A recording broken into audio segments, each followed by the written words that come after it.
If you have your Bibles with you tonight, I'd ask you to open, if you haven't already done so, to 1 Kings chapter 11. I'd like to study from that passage of Scripture this evening, so be turning there. Welcome those of you who are visiting with us. We have several with us tonight. Always glad to have you with us. Hope that our study and our worship tonight has been and will continue to be profitable to you. Hope that you will come back whenever you have the opportunity to do so. Glad to welcome a new sister to the family today. I was thinking about this afternoon. You know, in Luke chapter 15, when Jesus is telling the parables about lost things, he makes the observation after the first two parables that the angels in heaven rejoice more over one sinner who repents than over 99 just persons who need no repentance. I'd really like to see that. Don't you know that today in heaven was just a really, really good day? And we rejoice, but I'm not sure that we rejoice on the level that they do. And so you have made a lot of people happy today, McKenna. Let us help you, and you help us. Okay? That's what being family is all about. So we're very proud of you, and look forward to your service in the kingdom. So lots of reasons to be happy on this particular day. If you're doing the daily Bible reading, then you know that we have been reading this week about Solomon.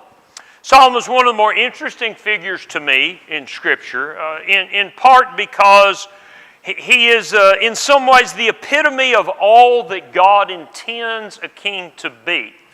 You remember that David was not allowed to build the temple that he wanted to build, even though David made all the provisions and the plans, but he was not able to build it because God said he was a man of blood. He was a man who had shed blood and fought battles and won victories, and in many ways had propelled the kingdom of Israel to the place that it was. But Solomon was the one that God chose. Of all the sons of David, Solomon was not even Bathsheba's oldest son. And yet, Solomon was beloved of God. Solomon was chosen by God, a man of peace who in many ways epitomized the grandeur of what God's kingdom could be. And so he is a striking figure in the Old Testament history, and was given special consideration by God on at least two occasions. God appeared to him, told him to choose what he wanted, and Solomon as a wise man. And it's interesting to me that David mentions that he is a wise man long before he becomes king, that Solomon asked for greater wisdom so that he's able to lead God's people. And so he cuts a very striking figure in the Old Testament. And yet at the same time, he is one of the figures in the Old Testament that is the most tragic. Because with all the wisdom that he has, and all the Proverbs that he wrote, and the masterpiece that Ecclesiastes is, calling us to fear God and keep His commandments, Solomon in his old age fell away from God. I would like to believe that Ecclesiastes was written before he died and that he repented, but we're never told that. What we are told is that Solomon failed when he got old. And that rings different to me now than it did 20 years ago or 30 years ago. Age lends some perspective to certain biblical accounts that you appreciate intellectually, academically. You understand the message, but as you come into a circumstance of life that is more like some of the Bible characters, some of these things take on new meaning. And so I want to talk with you a little bit about some things having to do with Solomon, and particularly Solomon in his old age. And I want to begin by telling you a little about a discussion I had some time ago with another preacher, a young man. Very talented young man, very, very successful in the work that he does, both locally and the work that he does outside of his local congregation. And we were talking about our prospective works, and we were talking about the fact that this particular congregation has a lot more gray hair in it than it used to, and far less young children than we used to. And he made the observation that Well, we all know what happens when churches age and they don't retain new young people. And I was almost offended by that remark. Because what he's saying is, and there is some truth to this, as congregations age, if they do not replenish the young families, that congregations tend to fade away. Why is that? I think some of that, if it's true, and it's not true in every circumstance, but it's true in some circumstances, I think some of that has to do with some of the same challenges that you see addressed in Solomon's old age.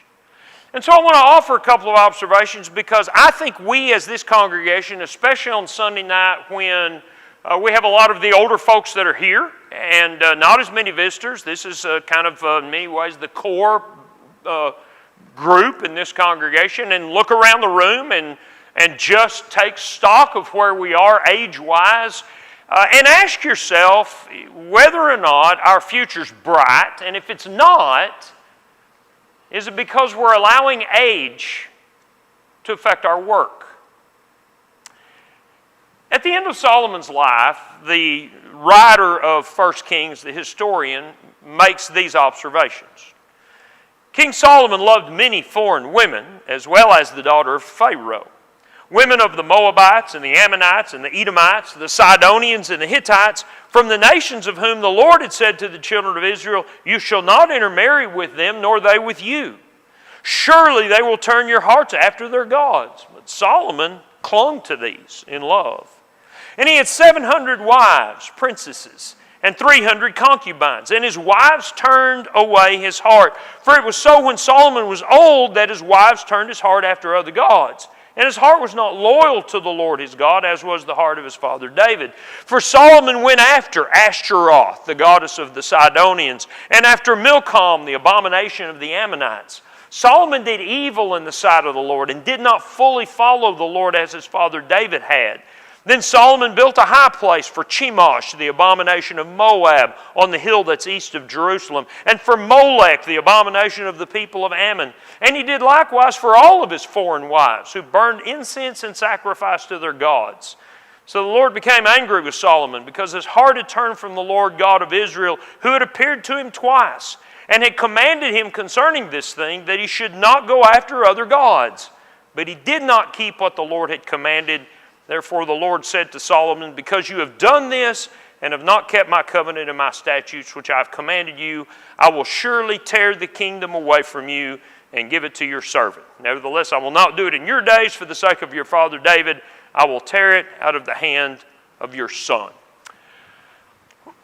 What was this circumstance that so influenced a man whose faith was so strong and who was such a competent spiritual leader that he not only built this grand temple to the glory of God, but so impressed God that God appears to him twice? And you'll notice in this reading that God's put out with him because he's appeared to him twice, and he has still done these things. And the temptation for us is to go, well, the text said it was because he married all these women, and they're foreign women. And yes, but the text also says that all of this happened when he was old.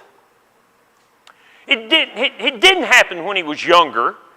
And I guarantee you, he may not have had 700 princesses and 300 concubines halfway through his reign, but given the extent of his reign, he had multiplied wives to himself by this point in time. I want to propose to you that there's more going on here than just a man so given over to his lust that he'll do anything to please a woman. And that's sometimes the way we think of Solomon. But I want to propose to you that possibly what happens to Solomon is that his years of faithfulness failed to carry him into a faithful old age. Well, one of the saddest things in the world is to see an older person leave the Lord. And as I'm aging, and as friends of mine are aging, and as the generation ahead of me is going the way of all the world, and I'm watching the end of people's faith more in my life rather than the beginning of people's faith in those that are around me, there's some things that I see in Solomon that I think we need to be careful about. And so let me offer you a couple of observations. And here's the first one. Being faithful to the Lord for years and years does not mean we're going to finish this journey. And I think one of the temptations that comes as we age is that we tend to think of ourselves as having arrived. I'm going to tell you, Solomon is an impressive figure because of the great things that he did. If you just glance back in a couple of chapters, there is a testament. The first 10 chapters of 1 Kings is a testament to Solomon's great appreciation and love for God. In chapter 3, beginning in verse 12, God speaks to him in a dream after Solomon has made sacrifices of thousands of animals at the great high place in Gibeon. And so God appears to him and says, look, ask what you want and I will give it to you. And we know Solomon's answer, give me wisdom. I'm a child. I don't know how to lead these people. I don't know how to go in and come out. And look at verse 12. Listen to what God says, or actually verse 11. Because you've asked this thing, and you've not asked for long life for yourself, and you haven't asked for riches for yourself, and you've not asked the life of your enemies, but you asked for yourself understanding to discern justice. Behold, I've done according to your words. I've given you a wise and understanding heart, so that there has not been anyone like you before you, nor shall there be anyone like you after you. And I've also given you what you have not asked, riches and honor, so that there will not be anyone like you among the kings all your days. What a remarkable person that so impresses God. Now here's what gets me about this. God knows his heart. Solomon's not shamming the Lord here. He's not going, well, you know, I'll tell you, if I ask for this or I ask for that, it's going to sound really, really greedy. So I tell you what I think I'm going to do. I think I'm going to ask for something, like wisdom or patience. Something will make me a good leader, and that's really going to impress God. Do you believe God would have been fooled by that? No, the reality is this is the man that Solomon was in his youth. I just want to do what I can to help God's people be God's people. And God sees that so much so that God not only gives him wisdom, the like of which will never, ever on the face of the earth be duplicated. Think about that. You and I will never meet anyone as wise as Solomon was. And the reason we won't is because God will never give anyone that kind of wisdom again. And he gave it to him because Solomon was a faithful, humble man. And he led God's people to this. When he builds the temple and offers this grand prayer in chapter 8, it's not a prayer looking to the glory of Israel. He is consistently calling upon God to remember his people so that God would be glorified. He is a wonderful man who is given to great faith and leadership of God's people. And yet, he didn't finish the course. In the book of Ezekiel in chapter 18, you remember the chapter that begins with, what is this proverb that you are using? The fathers have eaten sour grapes and the children's teeth are set upon edge. And God through Ezekiel tells him, no, basically you're being punished for your own sins. And he offers this, it's a little narrative. It's not a parable necessarily. He says, here's a man who has a son. The man's very righteous, and the man's faithfulness will endear him to God. And yet he has a son, and the son is unfaithful, and the son's going to die in his unfaithfulness. And yet the unfaithful son has a faithful son, and that son's going to live. And God concludes all of this by saying, beginning in verse 8:20, the soul who sins will die. The Son will not bear the guilt of the Father. The Father will not bear the guilt of the Son. The righteousness of the righteous will be upon himself. The wickedness of the wicked will be on himself. And very often we kind of stop reading right there. If you're there, look at verse 24. I'm in Ezekiel 18.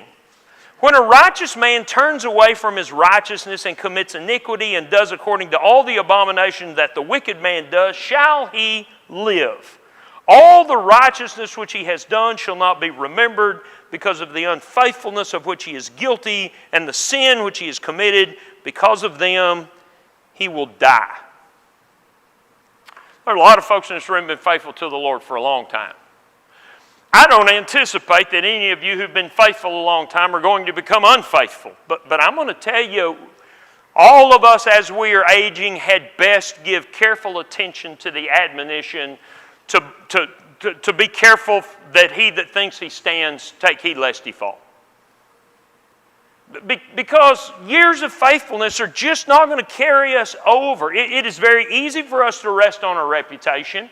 It's very easy for us to forget that we, as the Hebrew writer says in chapter 4, we haven't entered into that rest yet. We still have work to do. And reputation doesn't hold water in the eyes of God. You remember in the letters to the 7 churches in Revelation chapter 3, the church at Ephesus, behold, you have a name that you're alive, but you're really dead. That's a danger for us.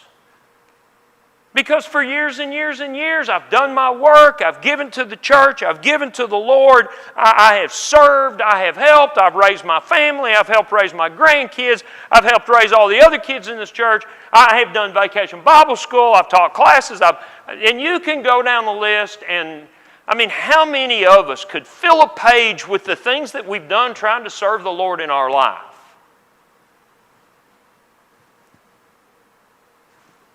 We don't get to write down at the bottom of the page, I'm retiring now. And I think there is this temptation that becomes tired of service, that thinks I've done my part, I've put in my time. I don't know if that's what Solomon's thinking, but I can see where his mind could go there. Look at all I've done for the Lord. And notice, and we'll talk about this again, he doesn't necessarily quit acknowledging God. But the fact that he's faithful just doesn't mean he gets to quit. And there is this temptation, I think, as the Galatian writer says in chapter 6 and verse 9, that we become weary in well-doing. So I want to encourage you, especially those of us who are older, who've been Christians for a long time, who've served a long time, and have worked hard for the Lord. Don't tire of a servant's mentality and think that just because I've given 20, 30, 40, 50, 60, 70 years of my service to God, that it's over. Think more about Paul and the fact that he tells Timothy we have to be faithful to death. So I think years of faithfulness, we need to be careful that we don't develop this mentality that says, okay, I get to retire now. Here's the second thing.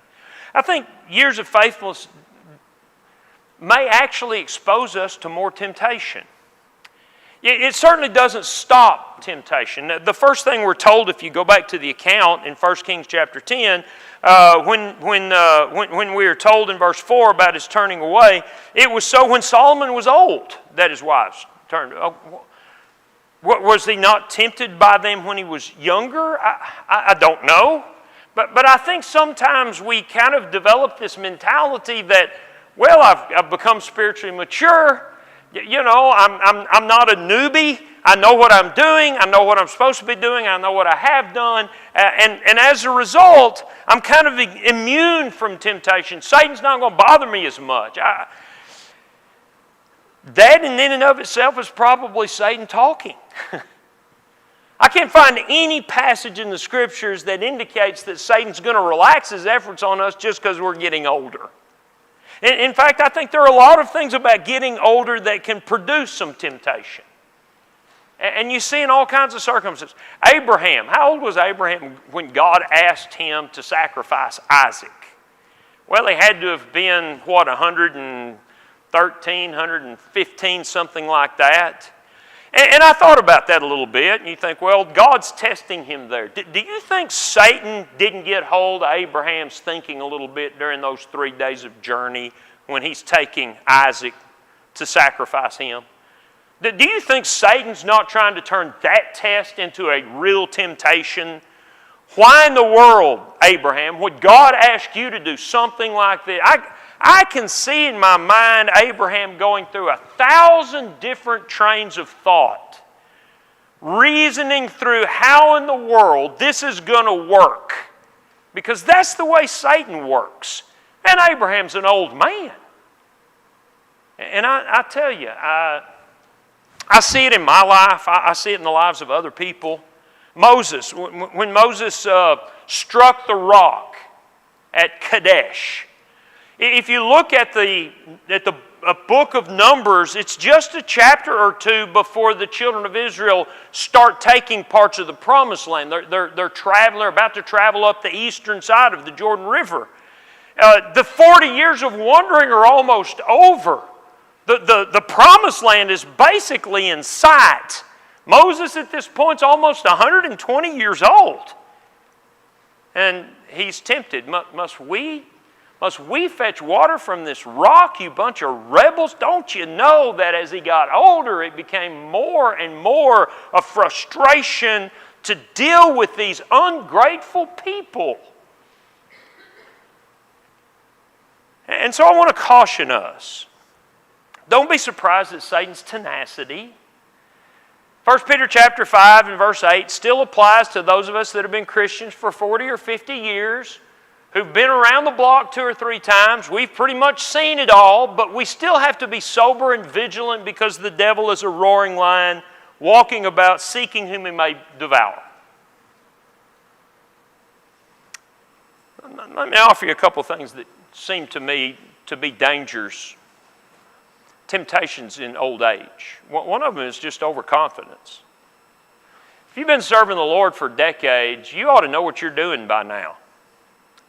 But if you know what you're doing and get to thinking you know what you're doing, I guarantee you, you are susceptible to falling because you overestimate your spiritual strength. If you're not growing, if you're not working, if you're not serving, what happens is selfishness sets in. I think overconfidence is a problem that comes with age.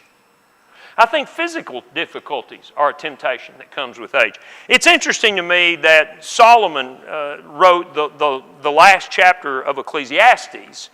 And once again, I don't know when he wrote it. I don't know if it's before he fell. I don't know if it's after he fell. But listen to what Solomon says in chapter 12. Remember now your Creator in the days of your youth, before the difficult days come and the years draw near when you say, I have no pleasure in them. Any of you dealt with some of that? A little of it? A lot of it? Life just no fun anymore. I'm sick and tired of it.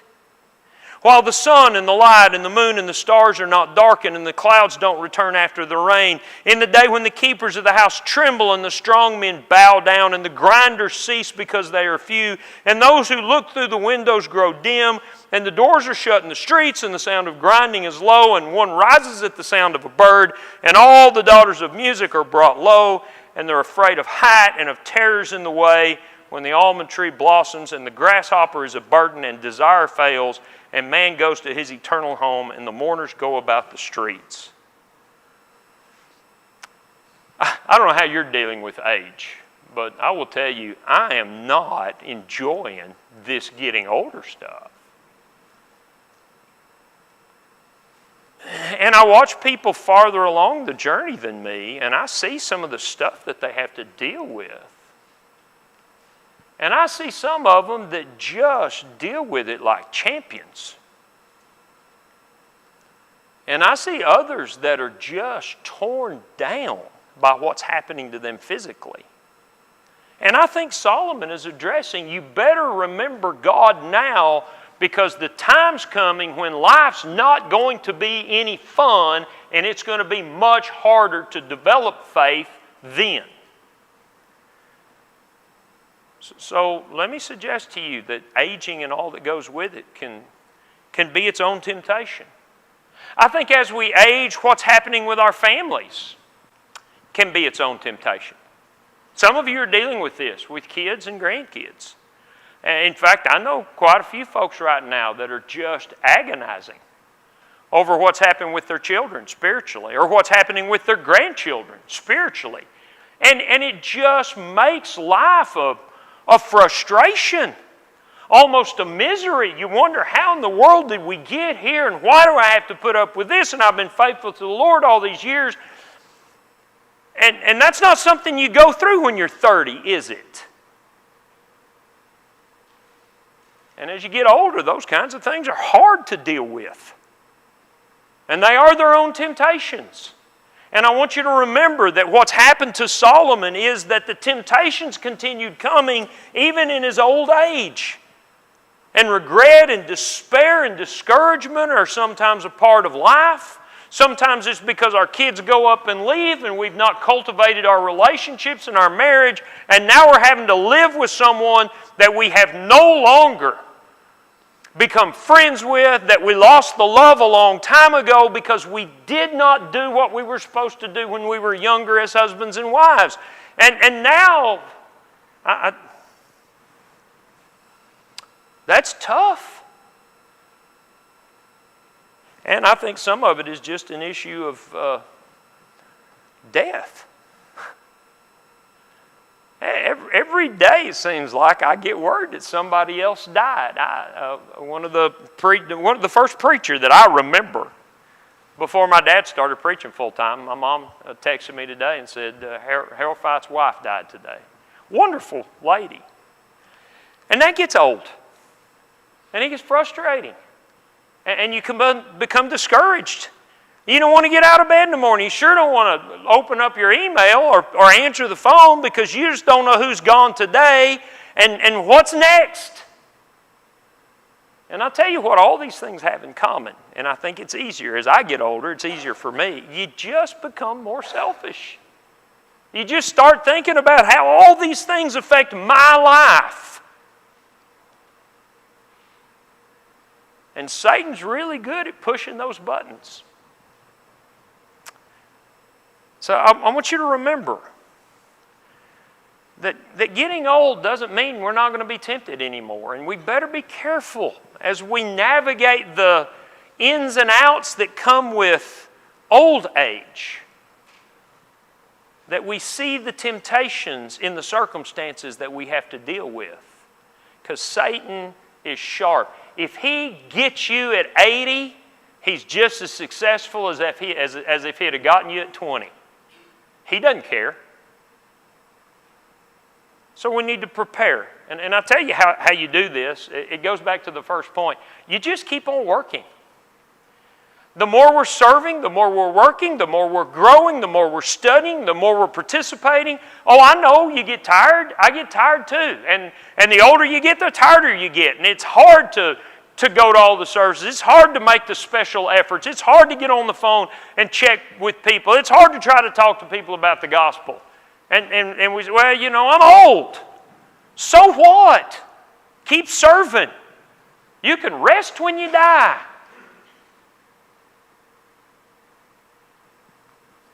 We still owe a debt of gratitude to our God. And we need to be careful that we don't think that suddenly as we get older, Satan's going to leave us alone. And then here's my last observation. I think the greatest danger that you face is that even though you've been faithful for a long time, compromise is just always easy. And that's really what happens with Solomon. Ultimately, Solomon's sin was not a dismissal of God. It was simply compromise. Listen to these verses again if you turn back to 1 Kings 11. And notice how many times he says things like this. If you start, I'm going to just start reading in verse 2 again. From the nations of whom the Lord had said to the children of Israel, talking about the ones that Solomon loved, you shall not intermarry with them, nor will they with you. They will turn away your heart after their gods. Solomon clung to these. in love. 700 wives and princesses, 300 concubines. His wives turned away his heart. It was so when Solomon was old that his wives turned his heart after other gods. His heart wasn't loyal to the Lord his God, as was the heart of his father David. He went after Ashtaroth and Milcom. He did evil in the sight of the Lord. He did not fully follow the Lord as his father David had done. What you find over and over and over is he's not fully serving the Lord. His heart is not where it ought to be. And compared to David, whose heart was completely given over to God, a man that God considered after his own heart because of David's heart, Solomon's heart's not there. So the question we've got to ask ourselves is, where's our heart? Because it may not be thousands of women that are going to draw us away from the Lord. But there is still idolatry that causes us to compromise. Maybe it's retirement. Maybe it's the pleasure and the time that you didn't have when you were younger. Maybe, again, it is family circumstances. It's interesting to me that compromise is a lot easier when other people are involved. New friends, children that aren't as faithful as they ought to be. And rather than holding the line and giving them the example, what happens is we start cavitating and wavering and compromising so we can accept their ungodliness. And this is what happens. You look around, you see it all the time.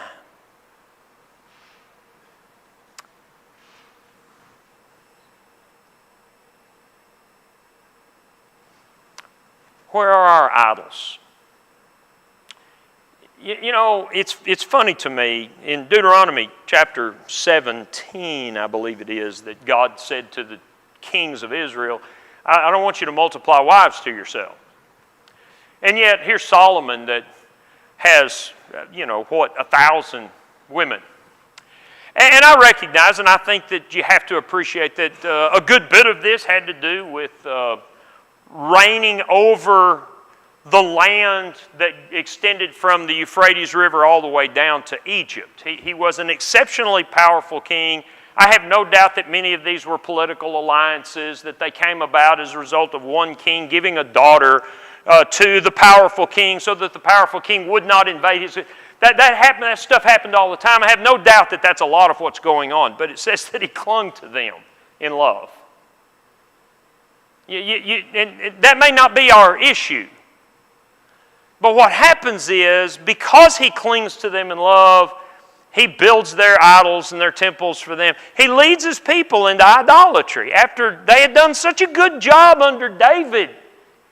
And yet the spiritual leader says, well, here's God's temple. Look at the beautiful temple we have built for Jehovah. And by the way, there's one for Milcom over there on the other hill. Basically saying to his people, it's okay to serve more than one. Compromise kills us, folks. We cannot be divided on our loyalty. We cannot be weak in some areas, strong in the others. We can't give ourselves over to all these things in life that attract our attention just because we're old and we think we have deserved some time to ourselves. And I know whereof I speak because I'm watching my friends as they retire and they're getting to go do things that I don't get to do, and I will be absolutely honest with you, I am envious. And it takes me away from my work. And I'm ashamed to admit it, but I am an example of what happens as you get older and as you can compromise because of the attractions of this world. So, a lot of times we will take extra effort to preach to the young folks and talk about all the temptations that come with youth. In fact, the young folks are coming to the house here in a little bit, and yes, I'm going to talk to you guys about young folks and all the temptations. So you get the young sermon and the old sermon today. But we don't, I think, a lot of times talk about what happens as we get older and we've been serving a long time. And almost a sense of entitlement that we can get because, hey, I've put a lot of time in serving the Lord. and we don't see the danger. If Solomon's an example of anything in the Scripture to me, it's an example of the fact that there are dangers that come with age, and we better be aware of them, and we better be prepared for them. And Satan's just not going to quit because we get older. So, and I tell you, back to the conversation I had with the other preacher about gray-headed congregations not growing. You think of all the experience and all the wisdom and all the knowledge and all the time that a gray-headed congregation has serving the Lord. If there's anybody prepared to teach the gospel and pull forward into the future, it's a gray-headed church. We just have to make sure we're working as hard as we were when we weren't gray-headed. So I'll offer those admonitions to you. That's kind of been on my mind this week as we've been reading through Solomon. It's helped me to think through them. I hope it's helped you to think through them. If you're subject to invitation tonight, this morning we really emphasized to those younger folks that haven't obeyed the gospel. Maybe you obeyed the gospel, but maybe you've fallen into this, and you may need to just ask for some prayers and kind of get on board again. You're every bit as important in your service to God, older folks, as our younger people are. And so don't just dismiss this invitation. If you need to make some things right and you need this congregation to be praying for you so you can re-engage in your service to God, we want you to come forward. So we offer the invitation while we stand, while we sing.